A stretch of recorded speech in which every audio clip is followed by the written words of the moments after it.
이게 저희가 새로 시작한 비즈니스입니다. 저희가 만든 거예요. 아, 그러세요? 만들었다기보다 기획한 거. 예. 뭐 이게 뭐 하나 드십시오. 고맙습니다. 이 위에 이렇게 따시고 일단 저는 하나 먹고 시작하겠습니다. 제가 혹시나 이제 필요하시면 저희가 또 중간중간 드리는 걸로. 예. 이철 박사님 못 뵌 지가 한 반년 넘었어요. 네. 그렇죠. 네. 근데 그 사이에 됐습니다. 또 엄청난 책을 번역을 해서 돌아오셨습니다. 예. 사실 리루라는 분이 낯선 분들은 되게 낯설게 느끼시겠습니다만 가치 투자하시는 분들, 네. 그다음에 워런 버핏, 찰리 먼거 좋아하시는 분들은 네. 리루를 모를 수가 없죠. 네. 어떻게 이 책 번역하시게 되셨어요? 사실은 제가 리루를 잘 알아서 이 일을 하게 된 것은 아니고요. 사실은 출판사 쪽에서 의뢰를 받았습니다. 제가 리루 이 책을 읽어보고 네. 두 가지 면에서 깜짝 놀랐죠. 하나는 저는 증권책일 줄 알았는데 물론 증권 주식 투자 얘기가 많이 있지만 네. 리루가 그 세상과 비즈니스를 이해하는 그 시각을 알게 됐는데 이게 너무 유니크하고 재미있어서 굉장히 흥미진진했고요. 정말 재미있게 읽었어요. 전에는 몰랐었는데 이 책을 보고 나 보니까 제가 만났던 중국의 금융권 사람들이 했던 여러 가지 얘기 중에 상당 부분이 리루의 영향을 받고서 한 얘기구나 하고 깨닫게 된 것들이 있었어요. 중국에서도 금융인들 사이에. 네. 제가 생각할 때 중국 금융인들에게 엄청난 영향을 준 것 같습니다. 그러니까 사실 중국의 버핏이라고도 불리잖아요. 리루가. 그렇죠. 예. 예. 실제로 중국 현지에서 만나본 금융인들도 리루의 영향을 많이 받았다고 하고, 저는 그래서 리루가 주로 미국에서 활동을 하기 때문에 중국에 대해서는 그렇게 뭐 좋은 감정은 많이 없는 줄 알았는데 그게 아니라 중국에 대한 애정도 많고 어떤 식으로 발전했으면 한다라는 바람도 많이 담고 있더라고요. 네. 그러니까 다들 똑같아요. 우리는 중국이라고 부를 때 네. 중국 공산당 시진핑, 과거의 중국, 지금의 중국, 아마도 근미래의 중국까지 다 통으로 생각을 해서 이야기하지만 네. 중국인 또는 중국 출신 인사라면 중국 정부, 중국 공산당에 대한 감각은 그 감각이 있고 자기가 태어난 조국과 국민, 그 중국 사람들에 대한 애정은 그 버리기 어렵죠. 첨단 과학 문명, 네. 그리고 자유시장 경제에서 중국은 이탈하지 않을 것이다. 네. 그러면서 결국 현대화에 성공할 거다. 이렇게 보더라고요. 네네. 요 어떤 개념인지 조금 설명을 좀 해요. 리루가 이제 현재의 그 경제를 설명함에 있어서 네. 크게 그 두 가지를 이야기를 하죠. 하나는 자유시장, 또 하나는 과학기술입니다. 네. 근데 자유시장이 이루어지면 자연적으로 시장에 참여하는 자들이 시장에 참여하지 않은 자들에 비해서 비교 경쟁 우위를 가지게 되는 것이고 시장과 시장은 또 어느 시장이 더 우위에 있느냐에 따라서 한 시장으로 자연스럽게 통합되어 간다. 근데 이것은 사실 옛날부터 있었던 이론이에요. 예를 들어서 통신 서비스 같은 경우에 메이저가 나타나기 시작하고 주도자가 나타나기 시작하면 당연히 그쪽 네트워크로부터야 네트워크의 가치가 크기 때문에 그쪽으로 하나로 다 돼버린다. 네. 자연 독점성이라고 얘기하거든요. 그러니까 그런 자연 독점성이 발휘돼서 시장은 자연스럽게 하나의 시장으로 통합돼 간다. 그리고 그 글로벌 시장을 가장 먼저 시작했던 것이 대서양 경제고 네. 대서양 경제는 미국이라는 대륙이 발견됨으로써 시작이 된 것이고 그래서 필연적으로 미국 중심의 서구 중심의 그런 시장이 출현하게 됐고 여기를 떠나면 당연히 그 시장에 경쟁할 수가 없으므로 이 시장에서 축출되는 국가는 망한다. 이제 이런 거고요. 네. 지금 일어나고 있는 현상하고 비교를 해보면 미국 정부가 지금 하려고 하는 것이 중국을 이 글로벌 싱글 마켓에서 떼어내는 겁니다. 고립시키려고. 그렇죠. 중국을 글로벌 시장에서 디커플링 시키려는 것. 그러니까 중국은 당연히 절대 그렇게 못하겠고 나는 글로벌 시장에 꼭 달라붙어 있겠다. 네. 이렇게 하는 거죠. 그래서 어떤 분들은 이제 미국이 하고 있는 거를 중국과 미국의 디커플링 이렇게 보시는 견해들이 있는데요. 네. 제가 볼 때는 조금 리루의 관점에서 얘기를 한다면 미국이 의도하는 거는 글로벌 시장에서 중국을 떼어내려고 하는 것이고 중국이 지금 노력하는 방향은 미국에게 잘 달라붙어 있겠다가 아니라 글로벌 시장에서 난 결코 떠나지 않으리라. 그러니까 이 두 가지 노력이 진행되고 있다고 해석할 수 있을 것 같습니다. 근데 이제 자유시장과 과학기술, 네. 우리가 최근에도 보면 중국의 과학기술, 뭐 AI니 로봇이니 반도체니 많이 올라오는 게 이제 느껴지는데 네. 과연 중국이 자유시장 경제가 맞느냐에 대해서는 약간 좀 이제 세모에 가깝지 않을까요? 그렇습니다. 중국은 자유시장 경제가 아니죠. 그러니까 중국은 일단 그 소유제, 경제를 이루는 가장 기초라고 할 수 있는 소유 시스템이 사유제가 아니죠. 그러니까 그렇다고 국유제도 아닙니다. 그래서 원래 중국이 만들어졌을 때는 공유제, 네. 모든 것이 모두 같이 공유하는 공산주의니까 공유제로 출발했지만 덩샤오핑 이후에 사유제가 도입이 됐죠. 네. 그래서 현재 중국의 그 소유제는 정확히 말하면 사유제, 공유제, 병진 체제입니다. 두 개가 같이 돌아가는. 그렇기 때문에 사유제는 시장 경제에 의해서 완전히 돌아갈 수가 있는데 네. 공유제는 시장 경제라고 하기가 어렵죠. 네. 아닌 면이 많습니다. 그러니까 국가 주도 산업이라는 이름으로 불리기도 하지만 어쨌든 중국 공산당과 중국 정부가 컨트롤을 하는 산업이죠. 그렇죠. 그래서 리루도 중국을 자유시장이라고 하지 않았고 완전한 혁명을 이루지 못했다. 이렇게 표현을 하고 있습니다. 근데 그것도 이 책에서 보니까 정부가 주도하는 예. 어쩔 수 없이 보이는 손에 의한 자유시장 예. 이런 식으로 이제 끌고 간다라고 본 거고요. 그러면 일단 조금은 이제 다른 체제 안에서 예. 중국이라는 나라가 계속해서 번영할 수 있을 것인가? 그리고 결론은 어떻게 나갑니까? 리루가 보는 전망은? 리루가 보는 전망은 그렇게 나갈 수 있다. 이룰 수 있다. 그러니까 이런 거예요. 중국이 더 발전하고 미국처럼 발전할 수 있는가라는 질문에 리루는 그렇다라고 대답을 합니다. 다만 전제가 좀 깔려 있는 거죠. 이렇게 글로벌 시장에서 축출당하지 아니하고 지금의 시장 경제가 도입되는 체계를 더욱 확대하고 뭐 이런 정책 방향이 계속된다는 전제 하에 이제 그렇다고 얘기를 하는 겁니다. 다만 이제 리루가 이야기한 우리와는 조금 다를 수 있는 시각은 뭐냐면 이데올로기와 네. 경제는 꼭 같이 묶여 있을 필요가 없다. 그래서 리루가 얘기하는 단일 시장 그리고 과학기술 혁명으로 이루어지는 이 발전은 거기에 꼭 무슨 민주주의가 돼야 된다든가 무슨 의회주의가 돼야 된다든가 이런 것은 없다. 이렇게 얘기를 했죠. 일단 리루가 그렇게 큰 성공을 가진 이유는 예. 사실 여러 가지가 있겠습니다만 중국에 떠오르는 기업들에 대한 투자에 성공한 부분이 크고 그것은 리루가 중국 시장에서 많이 활동을 한다는 이야기고 그렇다면 중국 정부, 중국 공산당의 영향에서 완전히 벗어나기는 어렵겠죠. 그렇죠. 그렇게 안 된다, 못 될 거다라고 했으면은 책이 나올 수도 네. 네, 아마 중국에서 이건 활동도 리루의 못하지 생각. 않았겠어요. 예, 예. 근데 약간 그런 생각도 듭니다. 미국은 이제 전 트럼프 1기 시대 때도 그랬습니다만 네. 사실은 바이든 때도 그랬고 트럼프 2기 시대는 아마 더 할 것 같은데 미국 예외주의. 네, 오로지 미국 네. 관세 장벽 네. 세우고 세계화의 질서를 물론 이제 뭐 본인들이 만들었다, 뭐 본인들이 또 판을 뒤집는다, 새로운 질서를 설계한다 이럴 수도 있겠습니다만은 자유무역 체제에서는 나쁘게 말하면 계속해서 후퇴하고 있는 상황이잖아요. 네. 그렇게 보면은 자유시장 경제 체제가 약간 세모 네. 같은 중국과 어떻게 보면 또 너무 비슷하게 가는 것 아닌가? 네. 자국 중심적으로 네. 이렇게도 생각이 들거든요. 저는 그 굉장히 정확한 지적을 하셨다고 생각합니다. 이게 모든 사람들이 동의하는 것은 아니지만 일부 사람의 지적에 의하면 트럼프 행정부, 특히 2기 행정부의 그 정책 방향에 대해서 이제 추측 내지는 분석을 한 사람들이 있는데요. 네. 그 중에 일부는 트럼프 팀에 있는 주로 젊은 사람들, 네.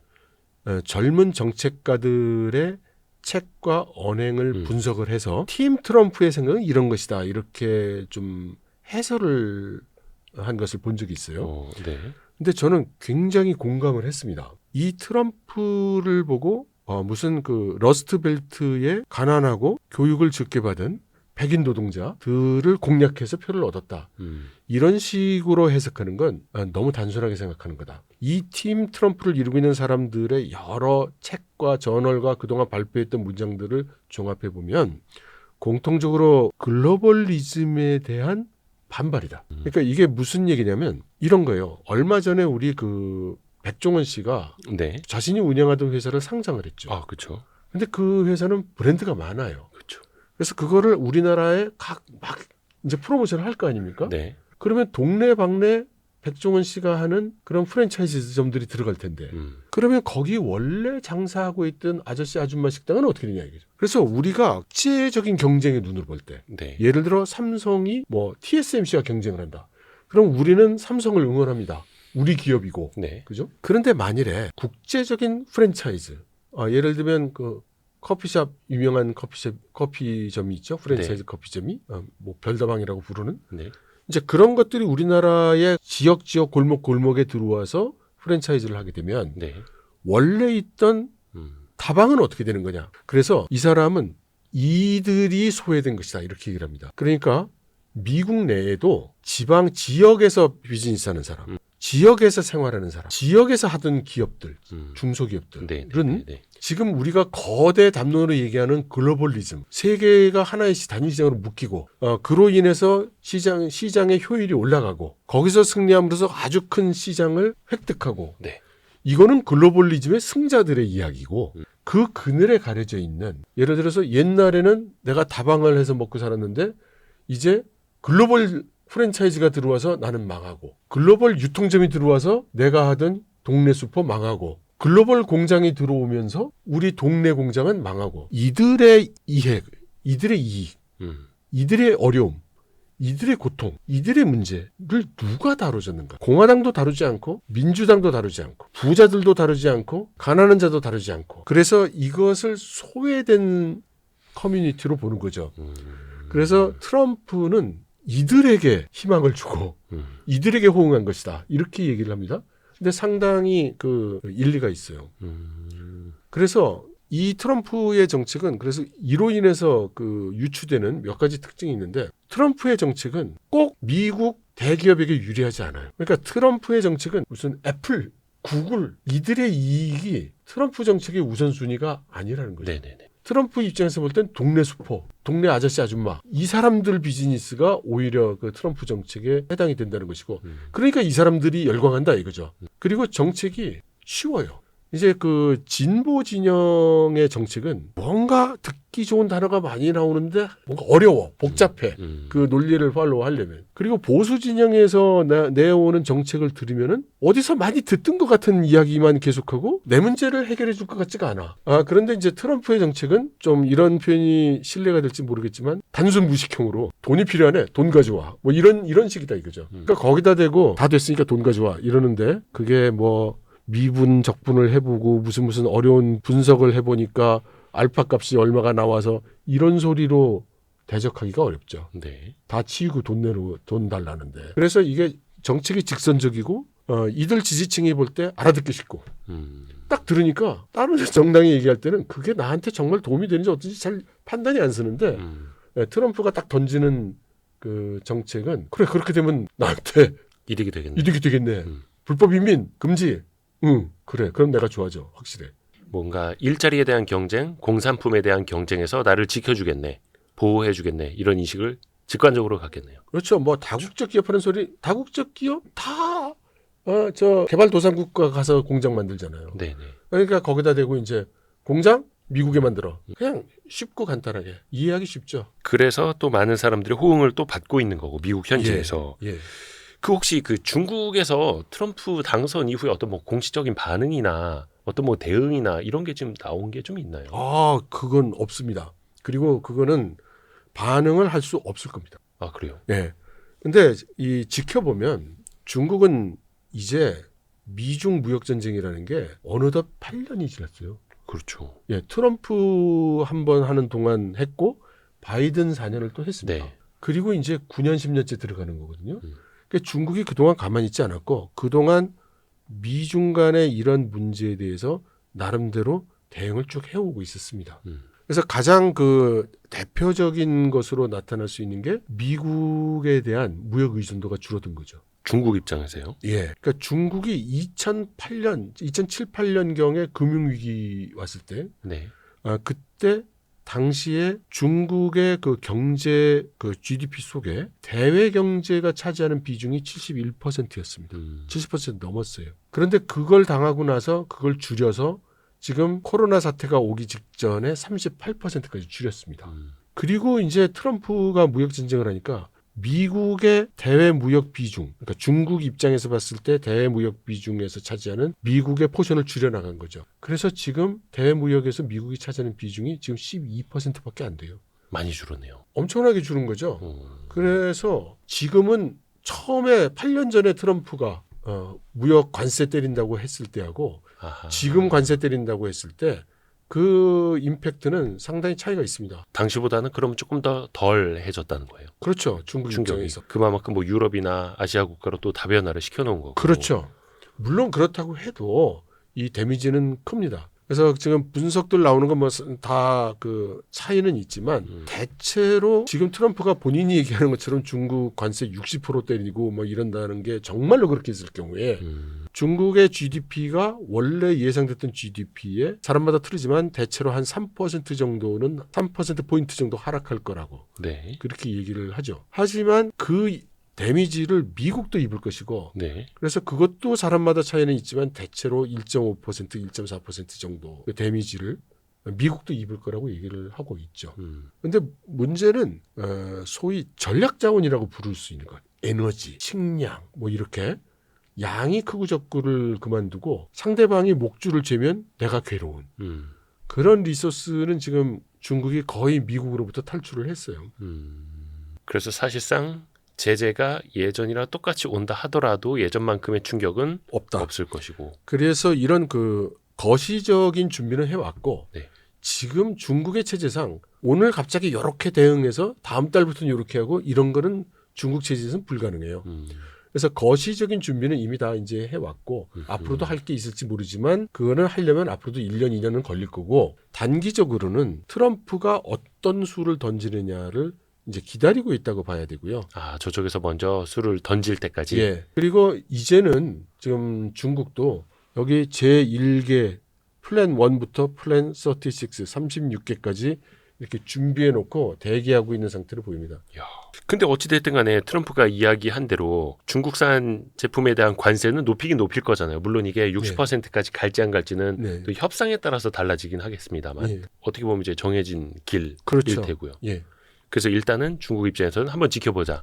네. 어느 선에서 무엇을 요구하는지 네. 이런 상황인 거고요. 중국이 그럼 이제 어떻게 대응할 것인가? 예를 들어서 관세 장벽이 높아지면은 중국산 제품이 미국에서 비싸게 더 팔리는 거잖아요. 네. 그래서 위안화를 더 평가절하시켜서 가격으로 대응할 것이다. 이런 전망들도 나오더라고요. 공통적으로 그런 이야기들을 하고 있죠. 예. 근데 여기에는 그 두 가지 방향의 고려가 다 있는 거예요. 하나는 정책적으로 의도적으로 그 위안화 환율을 낮춘다기보다는 네. 상황이 그렇게 되면 위안화 환율이 떨어질 수밖에 없지 않는가. 시장에 맡겨놓는다 하더라도 말이에요. 이제 그런 면이 하나 있는 것 같고요. 또 하나는 돌아가는 형국이 달러 강세가 계속될 테니까 예. 특별히 위안화가만 떨어지지 않더라도 결국 위안화 대 달러 환율은 그렇게 위안화 절하로 될 수밖에 없는 거 아닌가. 이제 이런 시각도 있는 것 같고요. 근데 제가 생각할 때는 중국은 위안화 이 환율이라는 게 내려가는 거가 좋기만 한 게 아니거든요. 네. 그러니까 중국이 그동안 대외 지고 있는 부채도 상당하고 또 중국은 꼭 미국 아니더라도 여러 나라로부터 투자를 받고 있어요. 많은 투자가 들어있죠. 그리고 그 투자에 대한 환수를 해 가잖아요. 그런데 위안화가 절하된다는 거는 그럼 중국으로서는 그런 것을 갚아야 되는 부담이 엄청 커지는 거예요. 네, 네, 네.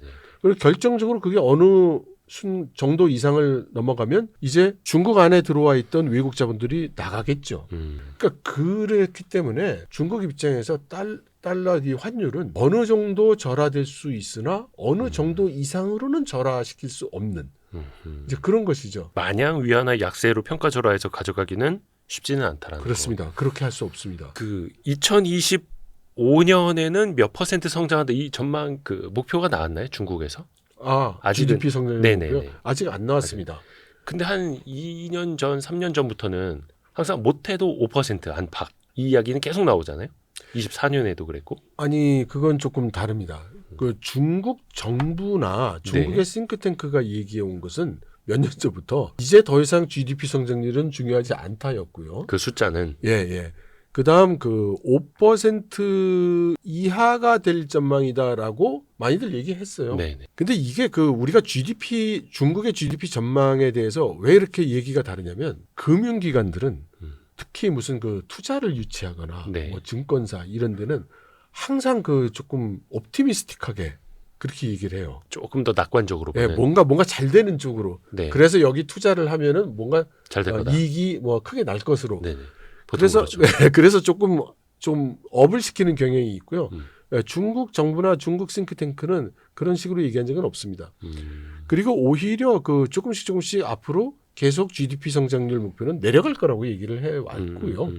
금년 성장률 목표는 당연히 5%는 안 될 것이고 그럼 뭐 4% 후반대겠네라고 생각하는 것들이 이제 일반적인 전망인데요. 다만 이제 좀 제 생각에 이거 좀 주의해봐야 되겠는데라는 것은 네. 중국의 그 UBS의 이코노미스트가 왕단이라는 여자분이 있어요. 네. 이 양반이 3%대 전망을 했어요.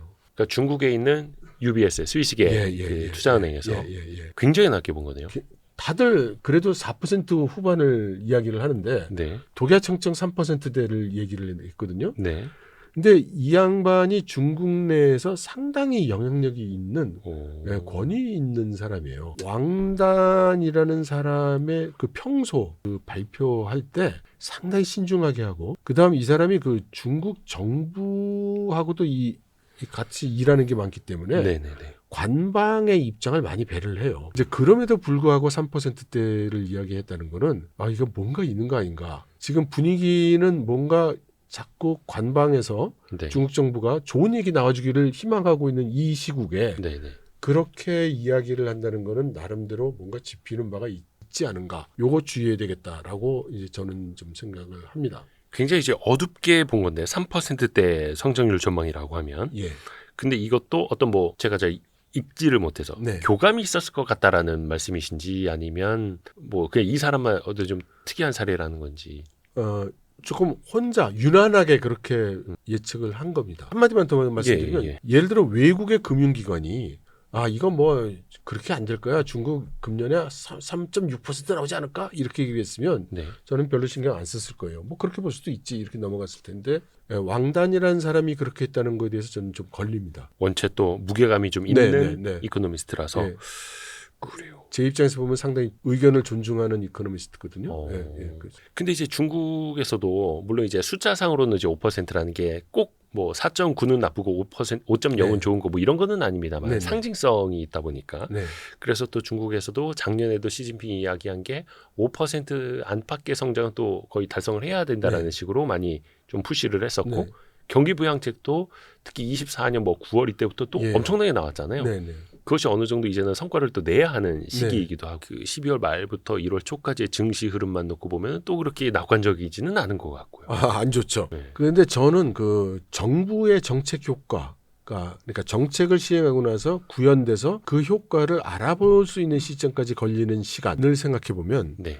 우리나라는 그게 대개 6개월 또 안 돼요. 정책을 딱 뭐 시행을 하면 빠르면 뭐 한두 달이면 시장에서 피드백이 나오고 늦어도 뭐 반년 정도 지나고 나면 이제 판가름이 나는 것 같습니다. 근데 중국은 그렇지 않습니다. 이게 정말로 그 실물 경제에 반영이 되고 현장에서 효과를 보기까지는 상당히 시간이 좀 걸려요.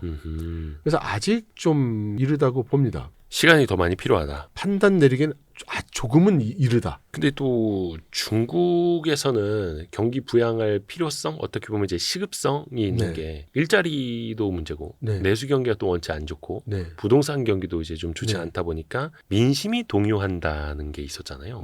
현재는 좀 어떤가요? 현재도 그렇습니다. 현재도 그렇다고 봐야 되고요. 이게 지금 그 중국 입장에서도 지금 쉽지 않은 상황인 것이 항상 말씀드리지만 이제 중국은 업스트림 쪽은 국유기업 또 계획경제, 다운스트림은 시장경제, 민간경제 이런 식으로 이루어져 있는 병진 체계인데 정부 입장에서는 당연히 이 상류 쪽, 업스트림 쪽에 뭘 하기가 쉽습니다. 다 자기가 지시하면 듣는 국유기업들로 돼 있으니까 말이죠. 근데 지금 그 지표가 나오는 거를 조금 이 시각에서 보면 이 업스트림 쪽은 지표가 그래도 나아요. 좀 엉망이 돼가고 있는 건 이 다운스트림 쪽입니다. 그러니까 다시 말하면 민간경제 그리고 자영업자나 소기업쪽 이쪽이 지금 어려운 거고. 근데 실업도 보면은 취업의 절대 부분을 이쪽 다운스트림에서 하는 거거든요. 네. 그러니까 여기가 지금 엉망이 돼 있는 거예요. 그러니까 돈을 풀 때도 이 상류적인 돈을 풀기가 쉬워요. 그러니까 국유기업 뭐 철강 회사에 돈 잔뜩 주고 철강 더 만들든지 뭐 시설 확대하든지 하라고 하면 되잖아요. 생산 투자를 통해서. 예. 근데 이쪽 그 시장 말단 쪽 그러면 예를 들어 짜장면을 사람들이 못 사 먹고 있다면 그 짜장면 먹게 해주려면 어떻게 되냐? 작년에 했던 이 정책들은 대개 통화 공급 쪽이었어요. 예. 돈을 많이 푼다. 근데 이 돈을 많이 푼다라는 걸 요구하는 거는 우리가 이야기할 때는 통상 시장에서 그렇게 요청을 한다. 시장의 의견이다 이렇게 이야기를 하지만 사실 그건 조금 증권하시는 분이라든가 금융기관에서 그렇게 많이 떠들죠. 돈을 많이 풀면 자기들한테 좋으니까. 그런데 실제로 기업은 돈을 줘본들 할 게 없어요. 비즈니스 찬스가 보여야 뭘 하는 거잖아요. 그리고 이 소비 쿠폰이라는 것도 짜장면 5그릇 먹을 쿠폰을 주면 짜장면 5그릇 먹으면 끝나는 겁니다. 이게 그 선순환의 고리를 가져온다는 보장이 없어요. 네. 그러니까 이게 굉장히 어려운 부분이죠. 그래서 그리고 이 마지막 쪽에 그 효과를 보기 위해서는 규모도 커야 되고 방법도 가지가지해야 되고 몇 군데만 한다고 해서 되는 일이 아니잖아요. 네. 이게 굉장히 힘듭니다. 그래서 여기에 대해서 하고 있는 정책을 잘 보면 3가지 정도로 볼 수 있어요. 하나는 소위 시장. 네. 이 요구하는 대로 돈 풀어주는 거 했죠. 작년에. 네. 그만큼 풀었으면 효과도 있을 만하지만 사실은 별무 소용이었죠. 그리고 원래 그럴 거라고 알고 있었던 거였습니다. 네. 두 번째는 직접적으로 소비 쿠폰 주는 타입의 그런 일이었는데 중국의 소비 시장을 움직이 정도로까지 풀려면 너무너무 천문학적인 돈을 풀어야 되는 거예요. 그래서 지금 풀어준 돈은 절대 액수로만 보면 엄청난 돈을 푼 건 맞지만 중국이라는 코끼리에 갖다 놓으면 비스켓 정도밖에 안 된다. 예, 조그만 애기한테 비스켓을 하나 주면 그거 먹고도 배가 부르겠지만 코끼리한테는 안 된다. 이런 상황인 거고요. 지금 3번째로 본질적인 개혁을 하겠다고 이야기하는 소위 신질 생산력 정책은 지금 2구 환신 정책하고 결합을 시키면서 기업이 다음 정책 목표 방향으로 가기 위해서 설비를 바꾼다면 그걸 돈을 도와주는 요구하고 그다음 집에서 가구에서 역시 마찬가지로 뭔가 지능화가 되거나 정보화가 되거나 에너지를 적게 쓰는 방향으로 가전제품을 구매한다면 그걸 돈을 보태주는. 그래서 이 2개 2구 환신 1, 2구 환신 2, 이 2개를 합쳐서 양신정책이라고 불러요. 2개의 신정책. 이 양신정책을 핀 지가 본격적으로 들어간 지가 이제 한 2, 3개월밖에 안 돼요. 그러니까 이게 과연 영향을 줄 만큼 큰 규모냐? 그건 절대 그렇지 않고요. 그런데 이제 소비 심리를 어떻게 자극을 줄 수 있을 것 같으냐라는 거는 조금 기다려봐야 되죠. 아직도 조금 이른 것 같습니다. 일단은 시간이 더 필요하기도 하고 절대적으로 그 규모가 작기도 했었고 근데 또 중국 입장에서는 계속해서 그러한 부양책을 써야만 하는 그런 상황이고 다만 또 결과까지는 또 바로바로 나오지를 않고 계속 어딘가에선가 좀 맴돌기는 하네요. 막혀 있는 것 같고. 그래서 지금 괴로운 상황이죠. 그리고 중국 입장에서도. 그리고 과거에는 다소간 무리가 있더라도 이렇게 쭉 밀면 꼭 이런 성과가 나올 것 같았고 또 그래 왔는데 이번에는 정말 그렇게 될지 잘 모르겠습니다. 일단은 그거는 조금 더 지켜보겠고요. 반도체 쪽을 한번 여쭤볼게요. 이철 박사님이 산업공학 박사 그리고 또 뭐 중국에서도 국내 대기업 그 IT 대기업의 법인장도 하셨었고 일단 최근에 중국에서 많이 나오는 이야기가 CXMT라고 하는 창신 메모리 여기에서 DDR4 D램뿐만 아니라 DDR5램까지도 양산하기 시작했다라는 보도가 좀 나오더라고요. 근데 이게 사실이 확인이 가능한 건가요? DDR5램? 일단 사실 같습니다. 일단 그동안 소문도 파다했거니와 중국 내 미디어에서 여기저기서 이제 얘기도 나오고 있거든요. 그래서 이제 만든 것 자체는 틀림없는 것 같아요. 다만 이제 중국이 항상 그래왔듯이 수율이나 성능이 과연 이야기하는 것만큼 나오고 있는가에 대한 의문은 뭐 우리가 충분히 가질 수 있죠. 그러니까 이게 수율도 어디에서 보면 DDR5 램 기준으로 40%밖에 안 된다. 아니다. 80%까지 올라왔다. 막 여러 가지 이야기가 좀 엇갈리더라고요. 일반론적으로 얘기해서 창신 메모리의 그 메모리 제조 기술과 삼성의 메모리 기술과의 격차는 네. 지금 크지 않다라는 게 공론입니다. 중국 쪽에서요? 예, 중국 안에서도 그렇고 중국 안에 계시는 한국 분들도 그렇게 얘기하고요. 물론 일각에서는 이 D램의 크기가 또 엄청 크다. 그래서 상대적으로 이제 전성비라고 하는 전력을 엄청나게 많이 네. 먹고 뭐 발열 문제도 있고 예. 아니면 어디 좁은 공간에다 집어넣기도 힘들고 약간 더 이래서 기술 격차는 아직까지 몇 년 난다 이렇게 보시는 측면도 있고 네. 또 한켠에서는 DDR5도 만들었고 결국은 수율도 올라가는 수순이고 따라오는 건 또 시간 문제다 또 이렇게 보는 시각도 있고요. 박사님은 어떻게 보세요? 저는 그 두 가지가 다 예. 맞는 이야기라고 생각합니다. 그러니까 이게 똑같은 걸 보고 이 해석이 다른 거예요. 네네. 예를 들면 비아디가 전기 자동차를 만들고 이제 전기 배터리를 만들었을 때 그런 기술 방식이 우리 한국 것만 못하고 너희는 그 효율이 그만큼 안 나오기 때문에 어쩌고 저쩌고 그런 얘기 많이 했었어요. 네네네. 그 말이 틀렸느냐? 아닙니다. 정확한 이야기입니다. 그러면 아니야 비아디가 다 따라왔어라고 얘기하는 게 틀린다. 아닙니다. 왜냐하면 중국이라는 것은 시장이 엄청 크잖아요. 네. 시장이 엄청 크다는 건 제조량이 엄청 크다는 겁니다. 그러면 기술이라는 게 여러 가지 이론 중에 하나이긴 합니다만 누적 경험치에 따라 혁신이 결정된다라고 보는 견해가 있습니다. 누적 경험치에 예, 따라서. 그러니까 예를 들어서 길 가는 아가씨한테 데이트 신청을 해요.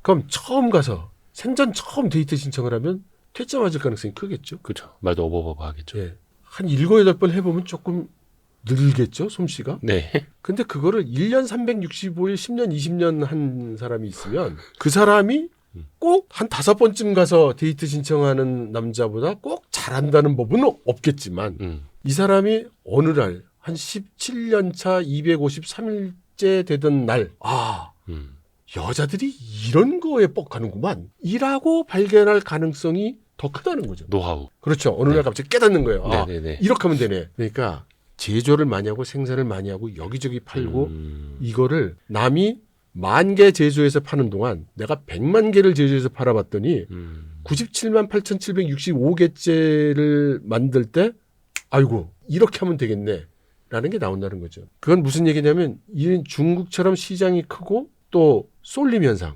잘 나가는 제품으로 쏠리는 현상이 심한 이런 시장에서는 이렇게 대량으로 지속적으로 제조 생산을 하면 관련된 기술을 남들보다 더 발견할 가능성이 높고 그것을 개량시킬 가능성이 높고 그것을 구현시킬 가능성이 높다는 거죠. 그래서 일반화시켜서 얘기를 한다면 비슷한 기술 수준까지 올라온 후에는 여기에 초격차가 존재하지 않는 이상 중국 쪽이 금방 따라온다고 생각을 해야 된다. 그래서 창신 메모리 같은 경우도 이 차이가 분명한 차이입니다. 그래서 그 차이가 눈에 띄게 보이는 사람들 입장에서는 창신 메모리와 삼성의 메모리 기술 수준과는 지금 아직 격차가 몇 세대나 있다.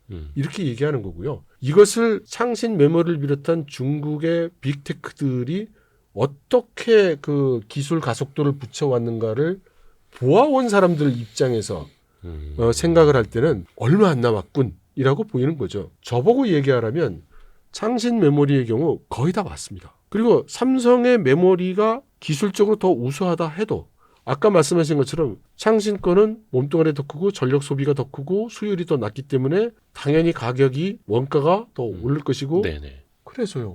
그러면 중국 기업이 창신 거 안 써주고 삼성 거 써준답니까? 이게 그렇지 않은 구조로 돼 있다 보니 창신은 따라올 거다. 다만 시간의 문제고.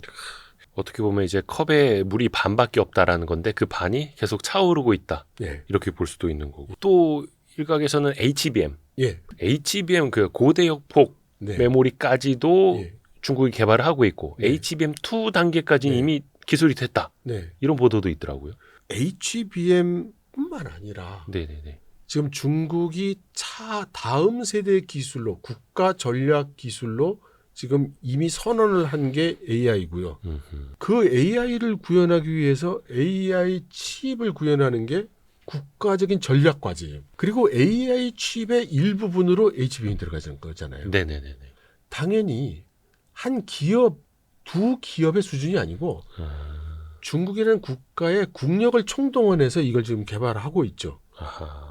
그러니까 이런 함부로 얘기해서는 안 되는 거지만 중국이 미국 기술을 이리저리 불법적인 수단으로 뽑아왔을 거라는 그런 이야기들이 많이 있었잖아요. 네네. F-35 설계도 아, 뭐 빼왔고 어쩌고저쩌고. AI 반도체 쪽은 안 그럴 것 같으냐? 그럴 리가 없죠. 모든 수단과 방법을 가리지 않고 개발자는 개발하고 훔칠 놈은 훔치고 부실 놈은 부시고 지금 그러고 있죠. 국가적인 역량을 총동원하고 있다. 한두 개 기업이 아니라. 예. 그러니까 사실 우리나라에서도 우리나라 반도체 인재를 중국이 빼가기 시작했다. 연봉 뭐 한 5배 주고 데려간다라는 이야기 나온 게 거의 한 15년도 더 된 이야기예요. 예. 뭐 장비도 마찬가지고. 예. 그 사이에 또 준비를 해왔으면 서서히 또 기술은 올라왔을 테고 그동안에 어떻게 보면 우리가 중국은 안 될 거야 안 될 거야 라고 너무 또 눈 가리고 아웅하고 있었던 것 아닌가라는 생각도 들고 와, 무섭네요. 저는 말씀 잘 하셨는데요. 네. 일단 대부분의 한국 분들이 중국의 과학기술 수준이 우리만 못하다고 여기고 계신 분들이 계시던데 그렇지 않습니다. 객관적 지표상으로도 중국이 한국보다 지금 과학기술 수준이 높습니다. 우리의 과학기술 수준이 높다고 생각하는 이유는 우리 매체, 우리 미디어가 네네네. 우리가 낳은 부분만 보도하기 때문에 그래요. 그래서 만약 전반적으로 보면은 과학기술에서 우리는 이미 중국에 뒤처져 있는 상태입니다.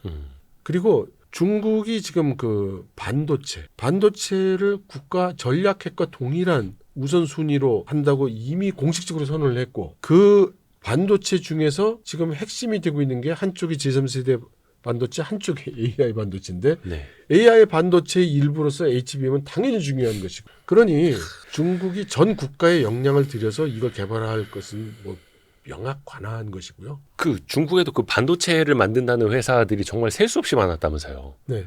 그 전기차 개발사도 마찬가지였고 네. 근데 그 많은 전기차 개발사들도 생겨나고 사라지고 생겨나고 사라지고 네. 살아남은 자들이 또 엄청난 기술 발전을 이룬 거고 네. 반도체도 비슷하다고 보면 돼요. 네. 한동안 왜 중국에서 뭐 반도체 공장들이 문을 닫고 있네 막 이런 얘기 많았잖아요. 이게 참 재밌는데요. 예. 우리나라에서는 말이죠. 한 산업의 기업들이 막 도산하고 망하고 그러면 큰일 났다고 그러잖아요. 그렇죠. 근데 중국에서는 그 시장에서 경쟁시켜서 도태시키는 것을 자연스러운 과정으로 생각해요. 국가에서 전략을 결정할 때 이것을 국가가 몇 개 기업을 집중 육성해서 요놈들로 하여금 그걸 하게 할 거냐라는 정책이 있을 수 있습니다. 네네. 네, 이것이 이제 국유 기업 쪽으로 가겠죠. 그러면 그게 아니라면 이것을 시장 경쟁을 통해서 경쟁을 가속하고 오히려 가속시키고 압박시켜서 빨리빨리 추려지게 만들 것이냐. 이제 이게 정책 수단으로 선택하는 거고요. 전기차 같은 경우에는 처음 시작할 때 아무도 기술을 가진 놈이 없었기 때문에 누구든지 들어와서 이긴 놈이 장땡이다 하고서 경쟁을 시켰던 거고요. 반도체 마찬가지입니다. 근데 지금 반도체가 그렇게 해서 몇 년 한 10년 지나고 나서 보니까 될성 싶은 놈 몇 놈 나타나고 근데 그놈들만 가지고 일하기에는 아직 훨씬 모자라고. 그래서 이제 그 중간 정도 단계에 와 있죠. 근데 어떻게 보면 앞에서도 우리가 이 리루 책 이야기하면서 네. 과학기술 그리고 자유시장 경쟁 네. 이야기도 했습니다만은 어떻게 보면 그 흐름으로 딱 가고 있는 거네요. 리루가 이야기한 대로. 네. 거기에서 나타나는 결과물들이 전기차일 수도 있는 거고 네. 반도체일 수도 있는 거고 네. AI 기술일 수도 있는 거고 미국이 계속해서 중국의 어떤 기술 발전을 좀 제재하고 있잖아요. 네. 첨단 반도체 장비도 그렇고 여러 가지가 이제 들어가지 못하게. 예. 근데 어떻게 그렇게 또 빨리 올라오고 있는 걸까요? 중국의 기술은. 일단 저는 이렇게 생각이 들어요. 중국이 아주 기초과학의 저변이 굉장히 넓은 나라입니다. 그러니까 자꾸 되풀이되는 이야기입니다만 중국을 미개한 나라로 취급하면 안 돼요. 중화민국이 망하고 중국이 들어설 그 당시에 네. 중국의 기초과학은 그때부터 우리나라보다 훨씬 높았어요. 그게 이제 중공이 들어서고 문화대혁명이니 뭐 이런 걸 하면서 그때 돈도 못 쓰고 개발을 제대로 못해서 그런 것이지. 네네네. 예, 그 굉장히 넓은 기반을 가지고 있었고요. 그리고 당시 구소련으로부터 많은 그 과학기술에 대한 지원을 받았고요. 아하. 구소련에게서도 과학기술을 전이받은 것도 있고 네네. 이전 받은 것도 있고 네. 기초과학기술도 원체 저변이 넓었던 거고 그리고- 거기에다가 또 돈도 많이 예, 투자하고 그리고 있고 지금도 기술을 가진 사람, 이런 사람을 지금 엄청나게 데려죠. 바로 지난주에 그 샤오미의 레이준 회장이 예, 샤오미. AI 하는 29살 먹은 아가씨를 우리 연봉 200억으로 채용을 했거든요. 제가 중국의 TCL이라는 회사에 그 정보 시스템을 총괄하는 예. CIO라는 자리에서 일한 적이 있어요. 네네네네. 그 우리 회사 맞은편 건물에 네. 저하고 똑같은 일을 하는 중국 친구가 있었어요. 예, 예. 회사도 비슷해요. 회사 규모도. 네. 그 친구 연봉은 제 연봉 10배. 그 중국 회사. 예, 중국 회사의 예, 중국인인데 어. 예, 제 연봉 10배. 그게 그러니까 중국은 이게 다 자본주의 논리식으로 그러니까 중국에서 볼 때 자본주의 논리는 아니고 시장 경제 논리로 너의 시장 가치가 연봉 10배를 줘야만 한다면 그럼 당연히 줘야 되는 거지. 야. 그러니까 이 친구의 시장 가치가 연봉이 300억인데 네네네. 내가 200억만 주고 데려올 수가 있었어. 그럼 난 100억 번 거야. 이렇게 되는 거죠. 근데 우리나라 같으면 우리는 말은 시장 경제인데 사장님 저 연봉 10억 주십시오. 저 미국 가면 20억도 받습니다. 여긴 한국에 뭐 이게 그쵸, 우리 정서잖아요. 그래서 결국 떠나게 되죠. 그러니까요. 제가 드리고 싶은 말씀이 뭐냐면 지금 중국은 엔지니어와 과학자를 끊임없이 초빙이 오고 있습니다. 지금 미국에서 일하던 세계적으로 유명한 과학자들이 네. 하나씩 둘씩 계속 중국으로 오고 있어요. 아. 왜 오냐? 물론 돈도 많이 줍니다. 근데 그 정도 되는 과학자들이 뭐 연봉을 27억 주면 오고 26억 주면 안 가고 이런 거 아닙니다. 하고 싶은 연구를 하게 해주는 거예요. 그렇다 하더라고요, 진짜. 네. 그래서 나는 이 연구를 하고 싶다. 좋다, 오케이. 오세요. 그래서 하시려는 연구가 뭐라고요? 가나다라 마바사에 대한 연구를 하고 싶다. 가나다라 마바사 연구소 소장님으로 모십니다. 이렇게 해서 돈도 주고 주변도 처리해주고 극진히 대접해서 사람 붙여주고 왜 안 하겠어요? 그러니까 연구하고 싶은 거 다 해 이건데 결국 그들이 노리는 건 그잖아요. 그 연구 결과를 다 중국이 귀속시키는 거잖아요. 당연히. 그렇게도 안 투자시키면. 해요. 그거 다 그 지재권 다 등록하라고 그러고 예. 다 당신 돈 벌라고 그래요. 그래요? 예, 다 벌라고 그래요. 왜냐하면 예. 그렇게 해서 그 사람이 그 기술을 가지고 돈을 벌면 그 돈 버는 회사가 어디 있겠어요? 그 중국 회사 걸로. 아니 그 사람 회사지만 중국에 만들겠죠. 그렇죠. 그러니까요. 그러니까 그거 가지고 다시 뭐 본국이라고 할 수 있는 뭐 한국으로 가져간다거나 이러지는 못할 거 아니에요. 왜 못해요? 가능해요? 그게? 아니 뭐 알리바바고 텐센트고 다 미국 가서 상장했지 어디 중국에 상장했습니까? 근데 제가 알기로는 예, 그 높은 연봉을 받고 예, 중국에 있는 연구소에 가서 예, 결과물을 어떤 걸 냈을 때 예. 그게 다 이제 중국 기업과 중국 연구소에 귀속이 되고 예, 그쪽에서 뭔가를 또 부가가치가 창출되기 때문에 예. 그렇게 또 인적 자원에 대한 투자를 많이 해주는 걸로 알고 있는데 네. 꼭 그것만은 아니라는 거예요. 안 그렇습니다. 지금 중국에서는 각 연구소부 연구원들한테 네. 지적재산권 출원해 다 네 걸로 해줄 테니까 지금 그러고 있어요. 일종의 지적재산권의 사유재산권을 인정해 주는 거예요? 그럼요. 그러면 더 열심히 하겠네요. 그러니까요. 그렇게 열심히 해서 지적권 내라. 지금 이런 식으로 지금 말하자면 팍팍 밀어주고 있는데 예. 우리나라는 과학기술 예산 거꾸로 몇 조씩 깎는 나라잖아요. 예. 지금 이 차이가 이제 곧바로 엄청난 그 결과의 차이를 가져올 겁니다. 이게 현재 진행형인 네. 거고 네. 중국은 거기에서 계속해서 가속 페달을 밟고 있는 거고 예. 이게 근데 우리나라 국가적으로 봤을 때 뭐 이제 기초과학의 저변도 좀 아쉬운 면이 있습니다만은 특히 첨단 산업에서 네. 수년 전에는 LCD를 따라잡혔고 네. 이제 거의 OLED도 어깨 나란히 네. 하고 있다고 하고 D램 분야도 많이 쫓아오고 있고 예. 저쪽에서 이제 HBM도 시동 걸었다고 하고 네. 우리 입장에서 굉장히 좀 위협을 받잖아요. 네. 이게 일본 경제가 사실 이제 대한민국의 기술 발전이 올라가면서 위협을 받은 것처럼 네. 우리도 마찬가지로 이제 중국의 기술 발전 때문에 네. 위협을 받게 될 텐데 네. 이게 과연 극복할 방법이 있을까요? 극복할 방법은 당연히 있지만 예. 아무도 보려고 안 하고 들으려고 안 하죠. 그러니까 지금 말씀을 아주 정확하게 하셨어요. 우리 일본 기업들이 어째서 우리에게 추월했다고 생각하십니까? 어떤 혁신이라는 건 끊임없이 지금의 틀을 깨야 혁신이 되는 것인데 지금에 있는 틀을 유지하는 쪽으로 기업과 사회와 이 국가가 체제가 가면 당연히 혁신은 하기가 어려워지는 거죠. 지금 중국 같은 경우에 지금 정부도 지금 시쳇말로 빤스 벗고 뛰고 기업도 죽어라고 뛰고 심지어 그 젊은이들이 지금 미국이 우리를 기술로 숨을 죽이고 있으니 내 한 몸 엔지니어로 바쳐 조국과 민족을 위해 과학기술을 개발하리라 이러고 있단 말이에요. 게다가 취직도 잘 안 되잖아요. 그러니까 취직시켜줄 테니까 목숨 걸고 한번 개발해봐라고 할 때 가슴에 불태우면서 한단 말이죠. 그리고 중국 사람들이 거리낌이 없어요. 이러면 안 되지 않을까? 요건 안 되겠지? 요렇게 하면은 부장님이 뭐라고 할 것 같은데 이런 게 없어요. 그러니까 사고가 정치적으로는 굉장히 억제되어 있지만 예. 그 외로는 굉장히 자유분방합니다. 그러면 그리고 중국이 이 조직 문화가 권력에 약한 권력을 가진 사람한테 약한 거는 똑같지만 윗사람 소위 우리처럼 층층시하의 그 윗사람 아랫사람 이런 서열 개념이 없거든요. 이 퇴근하면 다 같이 맞먹는 문화란 말입니다. 중국도. 아 그래요? 예. 예. 제가 볼 때 미국이야말로 퇴근해도 조직 위안 상하 관계가 존재하고 유럽만 해도 이제 굉장히 자유롭고 중국 굉장히 자유로워요. 그래서 한국 사람들이 분노하는 경우도 많죠.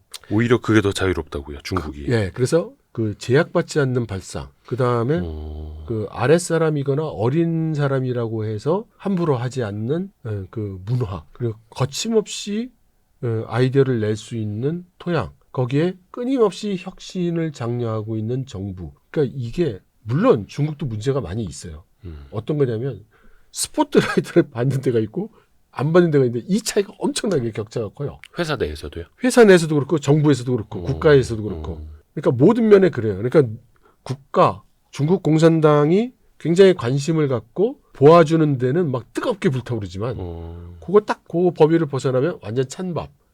어둠의 그림자 이렇게 되는 거죠. 근데 어떻게 보면 이제 뭐 로봇, AI 기술, 전기차, 반도체 이쪽은 당연히 네. 스포트라이트를 엄청나게 그렇습니다. 받고 있는 쪽일 테고요. 네. 중국이 그러면 조금 더 성과주의가 강해요? 네. 어떤 연공서열 이런 것보다? 연공서열 그런 거 없죠. 연공서열 그러니까 이게 이제 어떤 착오를 가져올 수 있는 것이 네. 권력 관계는 굉장히 민감합니다. 권력 관계. 그렇죠. 근데 우리나라는 그 권력 관계가 연공서열이라든가 직급이라든가 이런 것들하고 이렇게 좀 연계가 돼 있어요. 예.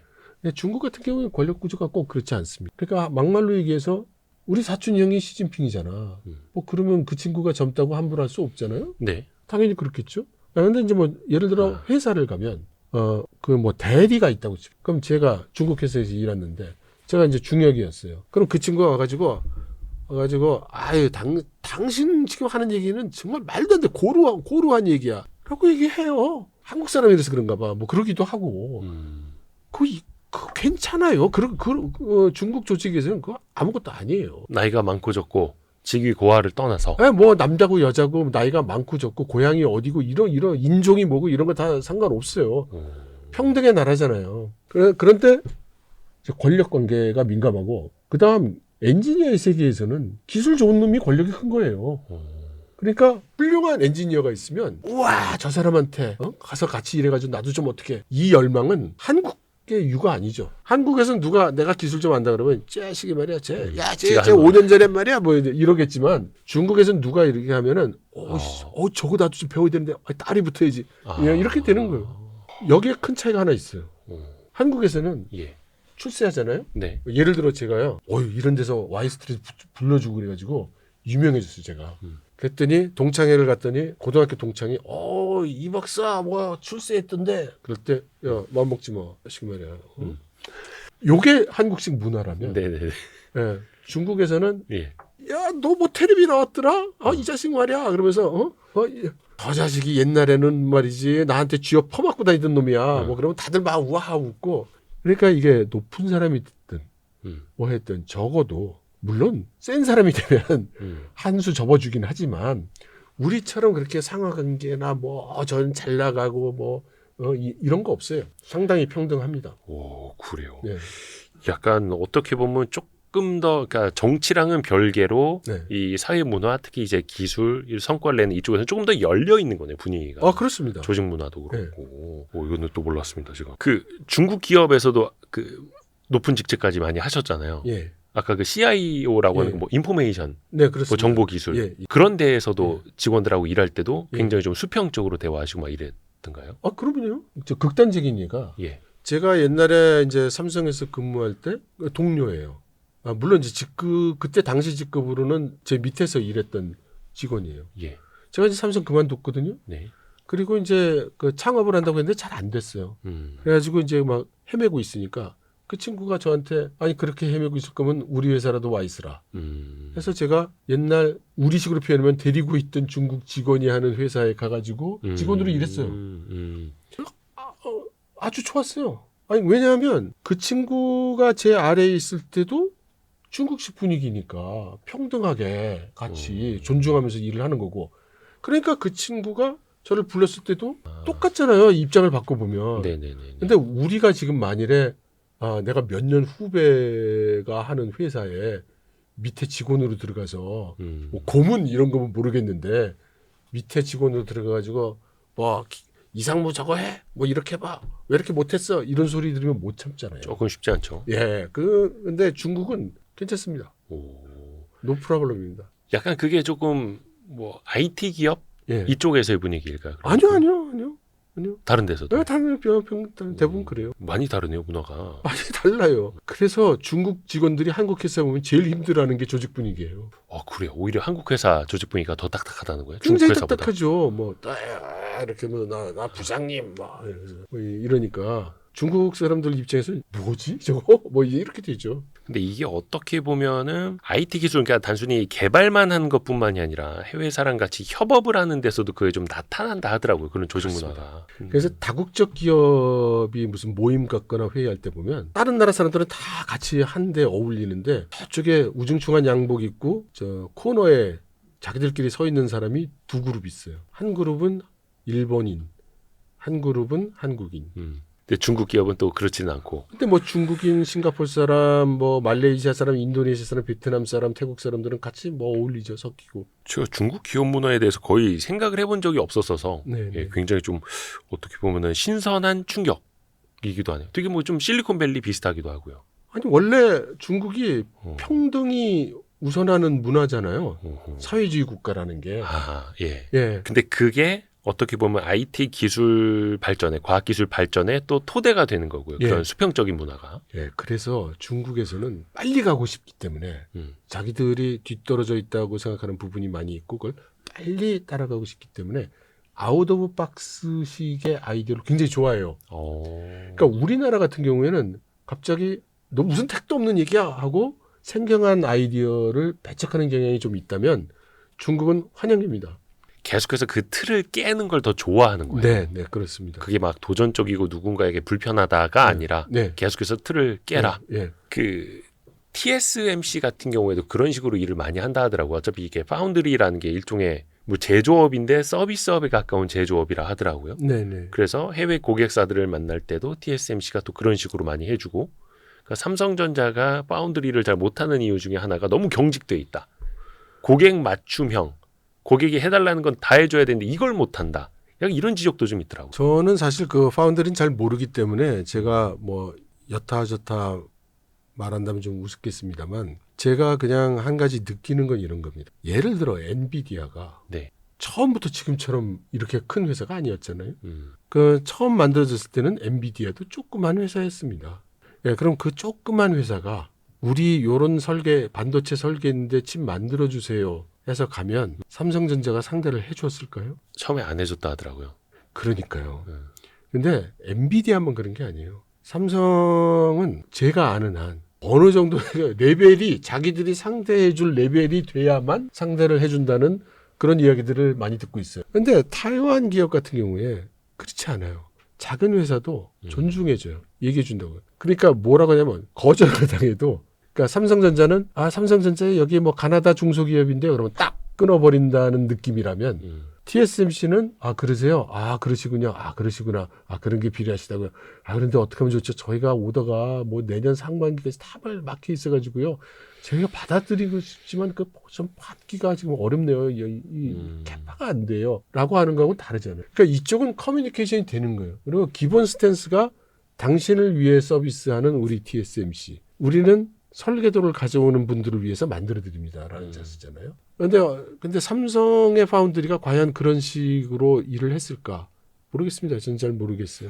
그 양양자 의원이 이제 삼성 출신이시잖아요. 네. 딴 데서 이제 인터뷰하신 내용을 좀 들었는데 젠슨 황이 삼성에 대한 그런 좀 상처를 좀 받았다는 거예요. 네. 젠슨 황도 어려웠던 시절에 모리스 창이 같은 뭐 대만 출신이니까 TSMC 오라고 자기가 도와주고 막 컨설팅도 해주고 제조할 할 수 예. 있게끔도 도와주고 했는데 예.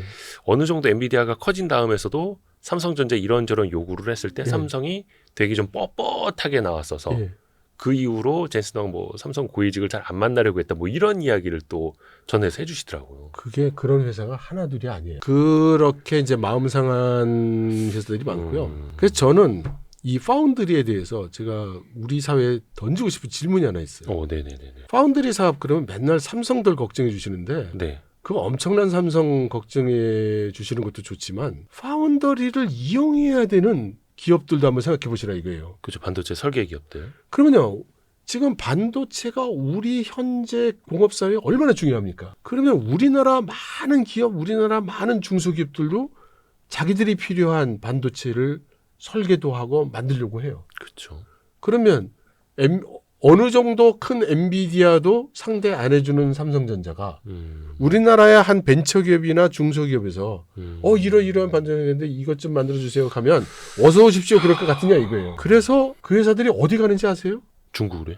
타이완을 가요. TSMC한테. TSMC가 받아주면 정말 감사합니다고 영광입니다고. 아. TSMC 아니어도 파운더리가 있으니까 네네네네. 거기 가서 왜냐?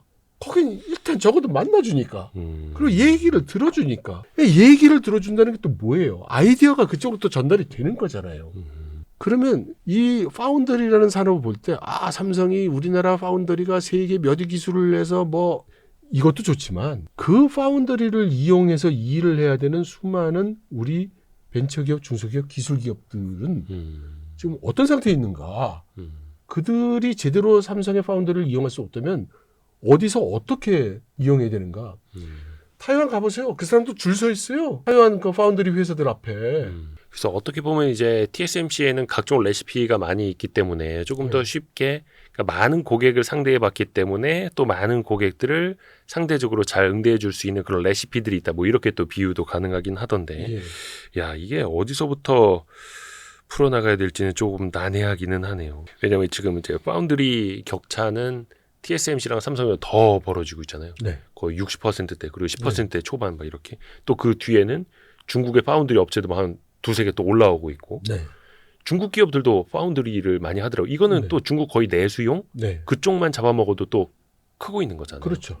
그 대만 이야기 나왔으니까 말인데 전에도 이철 박사님이 이제 뭐 중국의 대만 침공설 이런 이야기도 해주셨었고 어떤 TSMC라는 존재가 또 대만에 너무나 상징적이기 때문에 이 이야기 좀 해주셨었는데 그 TSMC가 이제 대만에 있다라는 거는 중국이 보기에 저거 잘못 건드렸다가는 미국한테 혼쭐 날 수 있기 때문에 또 조심스러운 존재일까요? 아니면 TSMC가 있기 때문에 대만을 접수를 해야 하는 것일까요? 이제 그런 질문을 제가 많이 받았습니다. 예. 많이 받았는데 이제 그때마다 드리는 말씀은 중국 공산당의 시야에서 네. 타이완 통일과 TSMC를 바꿀 수만 있다면 애니타임 오케이다라고 말씀을 드리겠어요. TSMC가 그렇게 중에 가져가. 난 타이완이 필요해. TSMC를 뭐 미국 애리조나든 어디든 뭐 가져가. 떠가려면 떠가고. 떠가든지. 어떻게 보면 이제 지정학적으로. 예.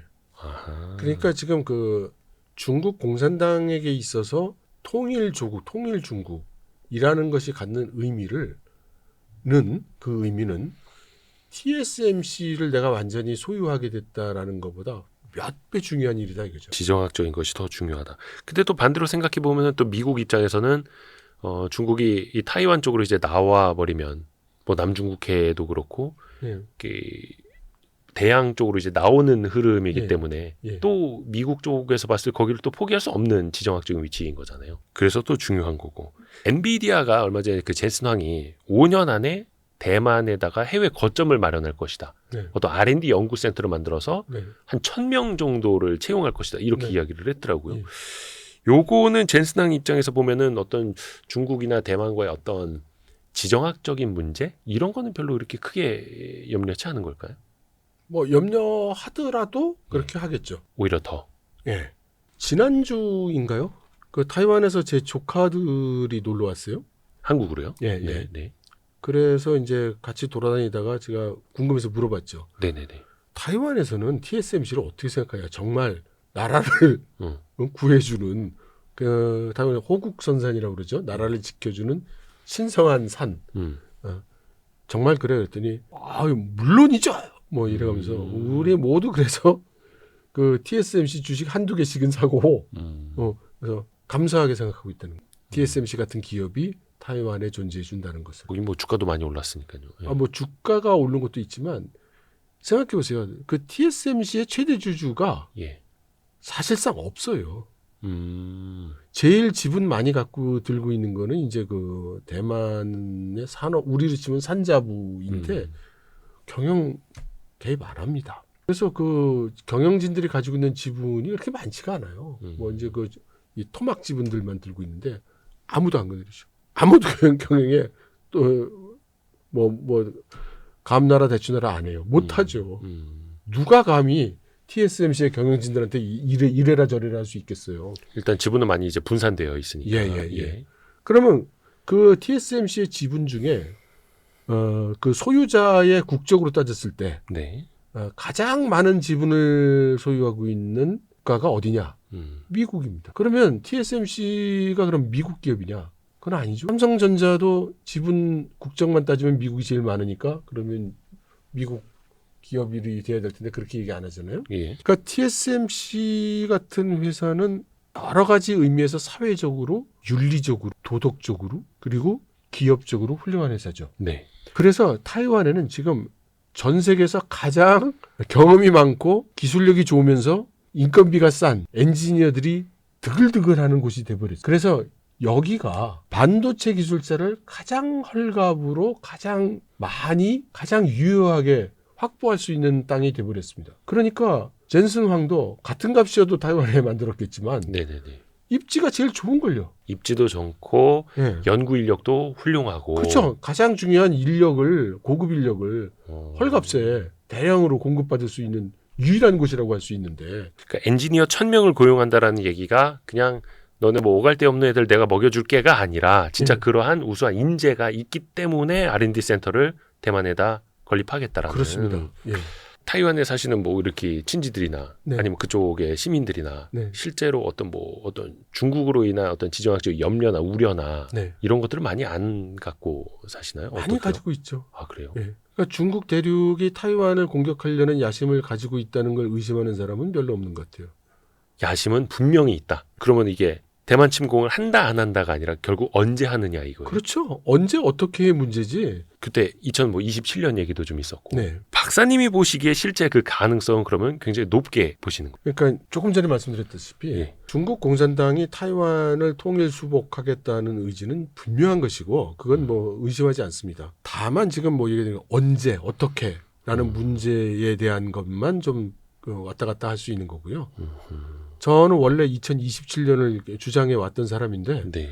요즘 중국 군부 헤매는 걸 보고 있으면 조금 뒤로 갈 수도 있겠다 싶긴 합니다.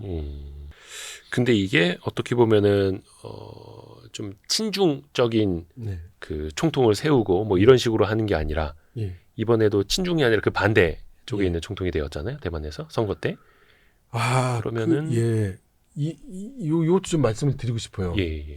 얼마 전에 타이완에서 네. 윤석열 대통령의 계엄을 뭐 지지한다 뭐 이런 소리를 한 국회의원이 있어가지고 일부 국회의원들이 예. 그래가지고 그걸 당해서 예. 그거 취소하고 막 난리가 났었습니다. 근데 그런 일이 왜 생기느냐면 너무 단순화하는 거예요. 단순화한다. 예. 그러니까 대만 사람들이 대만도 유튜브며 뭐 이래서 엄청나게 정치 이슈를 떠듭니다.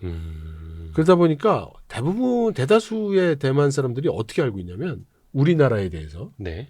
우리나라 보수당은 친미 반중, 우리나라 야당은 친중 반미. 너무 단순화해서 본다. 네, 그렇게 해서 봐요. 그러니까 윤석열 대통령은 친미 반중인데 이 사람을 탄핵하고 반미 친중 세력이 집권할 수 있어 보인다. 아이고야. 이제 이렇게 생각한 거고요. 근데 우리나라에서는 또 뭐라고 그러냐면은 타이완의 현재 집권 여당인 그 민진당을 네. 친미 반중이라고 부르고 네. 야당인 국민당을 친중 반미라고 부르거든요. 네. 아니에요. 우리가 너무 그냥 일반화해서 보는군요. 그런 식으로 하면 대만 일부 정치인들이 우리나라 야당은 반미 친중 세력이다라고 하는 식의 프레임에 빠집니다. 그렇지 않습니다. 그렇죠. 이것도 성급한 일반화의 오리가에 빠지면 안 되는. 예. 또 너무나 이제 단순화해서 우리가 또 생각을 하려고 하기 그렇습니다. 때문에. 예. 하지만 그런 거는 아니다. 바이든 같은 경우에는 다자 외교를 중시를 했고, 네. 예를 들어서 타이완을 만약 공격하더라도 우리가 뭐 방어할 것이다, 네. 뭐 그러할 또 의무가 있다 이런 식으로 네. 여러 차례 이야기를 했거든요.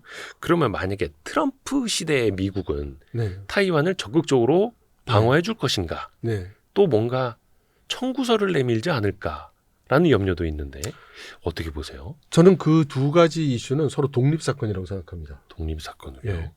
그러니까 트럼프가 타이완을 보호할 것인가 안 할 것인가는 의사결정은 그것대로고, 예. 그 만일에 보호를 한다면 또는 보호하지 않는다고 해도 타이완 보고 뭔가 대가를 지불하라고 할 거냐 안 할 거냐라는 건 상관없이 일어날 걸로 봅니다. 뭔가 뭐 미국산 무기를 판매를 하든 뭘 하든 청구서는 계속 날아가는 거고. 네. 네. 근데 트럼프 입장에서도 대만의 어떤 지정학적인 중요성은 또 무시할 수는 없을 테죠. 그게 이제 많은 사람들이 알고 싶어하는 부분이죠. 지금 태도가 명확하지 않으니까요. 그러니까 다른 거는 몰라도 너무 이제 무역적으로 포커싱이 돼 있어서 그런지 모르겠는데 뭐 예. IT 기술이라든지 트럼프가 타이완에 대해서는 뭔가 막히 세게 이야기는 별로 없는 것 같아요. 그러니까 기본적으로 말씀드렸다시피 그래서 예. 트럼프 진영은 글로벌리즘에 반대하는 것으로 보인다고 말씀드렸잖아요. 그러니까 그거 만일에 그 추론이 맞는다면 타이완 이슈에 대해서 관심이 첫째로 크지 않은 것이고, 그럼 중국이 타이완을 점령했을 때 우리가 엄청나게 국방비를 내야 되나? 증액을 해야 되나? 근데 어차피 강한 군대는 필요한 거고. 네. 근데 해외는 기지 안 만든다고 그랬고, 그럼 어차피 다 미국 땅 안에 군대 만들면 뭐가 문제지? 이렇게 생각할 수도 있을 것 같고. 네네네. 그러니까 아까 말씀드렸듯이 중국 공산당 입장에서는 어떤 대가를 치르더라도 미국의 개입 없이 타이완을 통일할 수 있다면 그건 미국의 리스크 개입 없이 케이스죠. 타이완을 접수할 수 있다면 네. 뭐 중국 입장에서 근데 미국이 개입하지 않는다라는 100% 확신만 있으면 중국은 바로 대만을 접수하려고 할 거 아니에요. 근데 이게 남일 같지 않은 게 지난번에도 이철 박사님이 저희 채널에서 설명해 주셨습니다만 중국이 대만을 침공할 때 의도적으로 뭐 북한이나 뭐 러시아나 대한민국을 조금 위태롭게 먼저 만들 수가 있다. 네. 미군이 대만 쪽에 신경 못 쓰게 하려고 혹은 미군이 대만 쪽으로 넘어가 버리면 뭐 북한이 봤을 때 예. 한국을 더 침략할 수 있는 또 조로의 기회라고 그들은 또 이제 오판할 수 있기 때문에 네. 이 염려는 지금도 마찬가지일 테고. 네, 그런데 이게 상황은 참 재밌게 됐죠. 그 바이든 대통령하고 시진핑 주석이 만났을 때 바이든 대통령이 시진핑 주석한테 북한이 우크라이나에 군대 병력을 보내고 있다면서 그걸 좀 말려달라고 얘기를 했었거든요. 네. 근데 그때 시진핑 주석은 뭐라고 얘기를 했냐면 한반도의 안정은 중국의 국익의 그 관건 사항이고 네. 한반도의 동료를 우리 중국은 좌시할 수 없다. 라고 얘기를 했어요. 근데 저는 그 대담이 굉장히 흥미로웠습니다. 첫째, 바이든은 우크라이나를 얘기하는데 시진핑 대답은 왜 한반도냐. 그리고 중국이 좌시하지 않는다면 개입하겠다는 거잖아요. 네. 우리나라 외교부 장관이 용납하지 않겠다라고 얘기한 거하고 시진핑 주석이 좌시하지 않겠다라고 얘기한 건 무게감이 틀립니다. 네. 중국은 말하면 하는 데니까 말이죠. 그러면 왜 우크라이나 얘기를 하는데 한반도에서의 사태라든가 좌시하지 않겠다는 얘기를 하는가. 그래서 저는 그때 어떤 판단을 내렸었냐면 중국이 한국 정부나 바이든이 미국 정부가 북한을 공격할 것을 우려하고 있다고 생각했습니다. 어떤 약간 그 북한이 러시아 이제 파병을 해주고 약간 조금의 군사 공백 상태가 있을 때 미국이 북한을 공격하지 않을까 하는 그런 염려요. 그렇죠. 그러니까 미국이 됐든 한국 정부가 됐든 북한을 공격하면은 북한이 어디 외국에다가 군대를 내보내고 있겠습니까? 내보냈던 군대도 뒤돌려와야죠. 그리고 그게 뭐 거기까지 갈 필요도 없고 특히 미군과 한국군은 다 이미 와 있는 상태잖아요. 네네. 바로 눈앞에 있는데요. 총만 쏘면 돼요. 그런 상황이 생긴다면 어떻게 됩니까? 북한이 위험해지면 중국은 타이완을 공격할 수 없습니다. 두 개의 전쟁을 동시에 할 수가 없으니까. 그러니까 이 상황은 제가 그 이미 시작된 전쟁에서 했던 상황에 정확히 반대되는 상황인 거죠. 예, 그리고 우리가 북한을 공격한다는 것이 중국에게 어떤 영향을 준다는 것을 입증하는 사건이기도 하다고 생각합니다. 그런데 그렇게 중국이 판단을 한다는 것은 그건 시진핑 주석이 한반도 사태를 매일 쳐다보고 있지도 않을 것이고 여기 와 있는 중국 정부 관료들, 중국의 정보 관계자들의 또 국제 정세를 판단하는 사람들이 그렇게 판단하고 있다는 뜻입니다. 그럴 수 있다고 판단하고 있다는 뜻. 그래서 우리가 생각하는 것보다 지금 동북아는 훨씬 군사적으로 불안정한 상황이고 어떤 상황도 발생할 수 있다고 그렇게 봐야 되지 않나 싶습니다. 한마디로 말하면은 중국 입장에서는 북한의 병력들이 해외에 나가 있다라고 해서 북한을 쳐서는 안 된다. 우리가 가만히 보고 있지는 않는다라는 거고. 근데 한번 생각해 보세요. 군대가 만 몇천 명이 외국 나가 있고 네. 예, 포탄을 1000만 발 대외 반출을 했고 러시아는 저쪽에서 전쟁하느라 힘이 없고 중국은 타이완 들여다보느라 전부 거기 신경 쓰고 있다면 만일에 중국 공산당의 한국 정부의 입장이라면 감행할 것 같지 않습니까? 상대적으로 조금 더 만만해졌을 때 치기 쉽다라는 거. 그 공백 상황에서 또 우리가 또 염려가 드는 거는 우리는 또 지금 이제 정치적으로 좀 불안정한 네, 네. 상황이 또 네. 있기 때문에 네. 이 상황을 또 대외적으로는 또 어떻게들 볼 것인가도 염려가 되는데 중국에서는 최근에 이런 뭐 우리나라 비상계엄과 탄핵 사태 굉장히 관심이 있습니다. 어떻게 보고 있나요? 이게 중국이 이 탄핵 사태에 있기 전에는 예. 한국에 대해서 관심이 전혀 없어졌습니다. 그것은 이제 왜 그러냐면 한국 정부에 대한 평가가 끝났는데 한마디로 그 자주적인 의사결정이 불가능한 정권으로 이제 분석을 했다고 그래요. 판단을 평가를 그렇게 했다고 합니다. 중국에서. 예. 그러니까 어차피 미국, 일본이 결정하는 대로 따를 나라이기 때문에 예, 그러니까 굳이 뭐 거기 가서 무슨 얘기를 할 필요가 없다. 그래요. 예, 이런 상황이어서 관심을 끌고 있었는데 이번 사태가 생김으로 해서 갑자기 관심이 치솟은 거죠. 왜냐하면 윤석열 정부는 거의 말만 도장만 안 찍었지 한미일 군사동맹에 준하는 그런 스탠스를 취하고 있었단 말입니다. 네네네. 중국 정부로 볼 때는 가장 싫은 스탠스예요, 이게. 그런데 이재명 대표 같은 경우에는 양안 전쟁이 나거나 말거나 우리하고 무슨 상관이냐고 발언한 적이 있죠. 그다음에 조국 혁신당의 김진영 의원 같은 경우도 양안 전쟁이 일어나면 참전을 못하도록 입법하겠다 이런 얘기를 한 적도 있단 말이에요. 그리고 일본의 이시다 정권은 지금 지지율이 폭망해가지고 지금 약화돼 있고 중국에 지금 제스처를 보이고 있단 말입니다. 그러니까 중국 정부 입장에서 봤을 땐 본인들이 우려하던 한미일 군사 협력의 정도를 이번에 많이 와해시킬 수 있지 않을까 하는 그런 기회를 봐야 되는 것이고 그것은 이번 한국의 정치 사태가 어떤 식으로 정리되느냐에 따라 가능할 수도 있고 가능하지 않을 수도 있을 테니 지금 갑자기 관심이 굉장히 올라왔죠. 하루에 기사가 두세 번씩 올라오기도 합니다. 지금 같은 신문에. 중국 입장에서는 물론 이제 앞에서도 이야기해 주신 게 네. 우리가 너무 흑백 논리로 네. 뭐 친미 반중 막 이렇게 그냥 일반화해 놓는 건 좀 네. 위험하다라고 말씀을 해 주셨었는데 그래도 뭔가 조금 중국보다는 미국 쪽에 더 가까운 현재 보수 정권을 중국 예. 쪽이 그렇게 막 좋아할 리는 없을 거 아니에요. 그렇죠. 중국 입장에서 그럼 이 예. 정권 교체를 또 예. 희망을 할 수도 있겠고 조금 더 중국과 가까운 정당으로. 근데 이게 그 함정이 뭐냐면 예. 그런 식으로 만일에 그것을 생각해 본다면 네. 예를 들어 노무현 정권이나 네. 이 문재인 정권에 대해서는 그럼 중국이 굉장히 좋아했어야 돼요. 음. 아닙니다. 아 그래요? 아니에요. 그러니까 중국은 한국의 정권이 뭐 좌양을 하든 우양을 하든 그거 별로 흥미가 없어요. 이 자신의 이해관계가 중요한 거지. 이해관계. 예. 그 왜 우리나라 내부에서는 과거 뭐 문재인 정부 때 너무 이제 친중적인 스탠스를 가져가서 뭐 너무 많이 열어줬고 퍼줬고 막 이런 비난들이 좀 있잖아요. 네, 그런 질문을 많이 들었습니다. 근데 그게 그러면은 중국 입장에서 봤을 때 친중 정권이었으니까 너무 좋네 막 이게 아니라 그 안에서도 철저하게 비즈니스적인 이해관계로 본다는 거예요. 아, 그렇죠. 그러니까 문재인 정권이 중국한테 유리한 뭔가를 제의한다면 당연히 받아들이는 거고. 근데 그런 게 별로 없었다는 거죠. 그리고 정치적으로는 문재인이나 특히 노무현 대통령 같은 경우에 부담스러워했어요. 부담스러워했다. 예. 그 어떤 의미예요? 예를 들어 노무현 대통령을 예를 들어보죠. 네. 돌아가신 분이니까. 노무현 대통령은 여러 가지 그 생적을 볼 때는 보수 우파라기보다는 좌파에 가까운 분입니다. 그러면 이념적으로는 중국 공산당 쪽에 더 가까운 사람이어야 돼요. 그죠? 근데 노무현 대통령의 하고 다니는 여러 가지 언행을 보면 중국의 지도부 입장에서 그게 그렇게 편하지가 않아요. 조금 까칠하게 느껴질 수 있는. 그러니까 굉장히 소탈하잖아요. 예, 노무현 예. 대통령이. 네.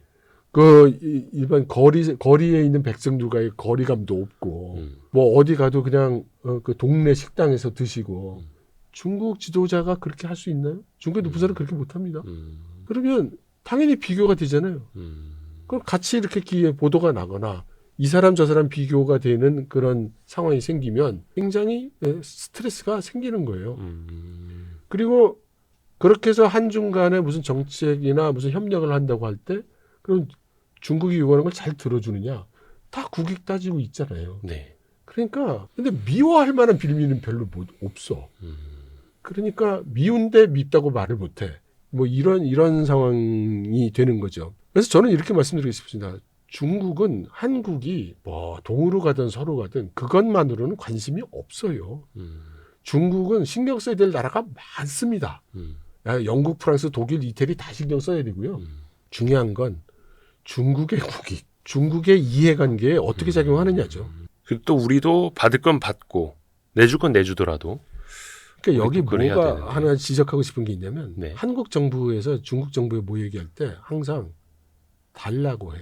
뭐 해줘. 이렇게. 네. 네. 그러면 근데 제가 그래서 질문을 하고 다녀봤습니다. 우리는 뭘 해줄 건데? 그럼 그것도 모르겠다면 그래서 중국은 뭘 요구합니까? 우리한테 혹시 아시는 거 있어요? 들어보신 적 있어요? 우리한테 뭘 요구할까? 네. 글쎄요. 잘 안 떠오르죠? 네. 신경도 안 쓰는 거예요. 그러니까 상대가 나한테 뭘 요구하는지는 우린 들을 생각도 없고 듣지도 않고 알려고도 안 하고 그냥 얘기하는 거예요. 나 이거 해주라 이렇게. 그러니까 그거를 1년, 2년, 3년 수교 후 여태까지 이제 누적이 되니까 중국 쪽 입장에서는 한국 그러면 을의 땡깡을 부리는 나라 정도로 생각을 하는 거예요. 예. 약간 좀 자존심 상하기는 하는데 그게 그들이 보는 현실이라는 그렇습니다. 거고. 그래서 저는 이제 바뀌어야 된다고 생각하죠. 예. 좀 능동적으로 이거를 해줄 테니 이거를 달라. 뭐 이렇게 능동적으로. 예, 뭐 이렇게 그 딜에 나서야지. 우리가 이걸 해달라고 그랬는데 여태 안 해줘. 작년에도 안 해주더니 금년에도 안 해주네. 가로 열고 내년에도 안 해줄 것 같네. 가로 닫고. 이러면 이게 그 외교가 아니죠. 뭐 예를 들어서 뭐 한한령 뭐 해제라든지 뭐 이런 것들, 뭐 단체 관광 해제라든지 뭐 이런 것들도. 네. 근데 우리가 먼저 또 줄 거는 주고 제시를 하고 또 협상을 통해서 그러니까. 얻을 거는 얻고. 그러니까 원하는 게 뭐야? 뭘 해주면 해주겠어? 원하는 게 뭐야? 이런 거겠죠? 근데 물론 그게 사드 치원에 뭐 이런 거니까 이제 못하는 거지만. 그런 거 말고 중국이 대한민국에게 원하는 게 있다면 혹은 우리가 뭔가를 해줬을 때 중국이 되게 고마워할 수 있는 분야가 있다면 뭐가 있을까요? 중국이 그래서 요구하는 게 있죠. 우리 윤석열 대통령 취임식 때 와가지고 왕치산을 보내서 우리 나라 대 나라로 공급망을 한번 예. 맞춰보자.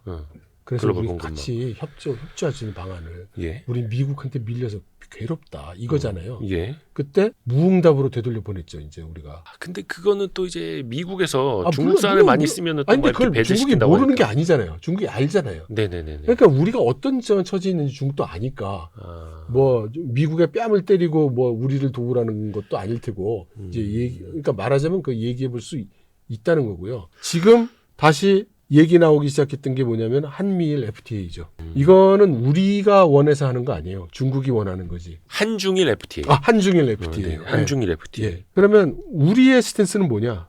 우리는 지금 하도 정치가 급변을 하다 보니 우린 그 터픽은 어디론가 가버렸습니다. 그게 우리한테 도움이 되는지 안 되는지 어떻게 되는지 또 논의도 별로 없고요. 일단 글로벌 공급망 같은 경우에는 중국의 뭐 배터리나 소재 기업들도 유럽의 자동차 기업들하고 뭐 아니면 미국이나 합자 형태로 가려고 해도 그게 또 막히고 있는 형국인데 또 우리가 뭐 중국 기업이랑 같이 뭐 글로벌 공급망을 공동으로 해서 뭐 미국에 진출하는 사실 뭐 이런 것도 또 현실적으로는 쉽지는 않습니다만 뭐 한중일 FTA가 됐든 중국이 원하는 거는 분명히 있다. 우리가 그걸 또 100% 또 이용을 할 수는 있겠다. 그래서 오늘은 이철 박사님과 함께 리루가 쓴 책 문명 현대화 그리고 가치 투자와 중국 요 책도 잠깐 또 이야기를 해봤고 네, 재밌습니다. 좀 읽어보세요. 네. 네. 또 리루 좋아하시는 분들은 네. 또 아마 좋아하실 것 같습니다. 그래서 또 중국 또 한국 이야기까지 같이 들어봤습니다. 다음에 또 시간 나면 기약해 보겠습니다. 감사합니다, 박사님. 감사합니다. 고생하셨습니다. 아유 감사합니다, 감사합니다. 고생하셨습니다, 고생하셨습니다. 아유 너무 감사합니다.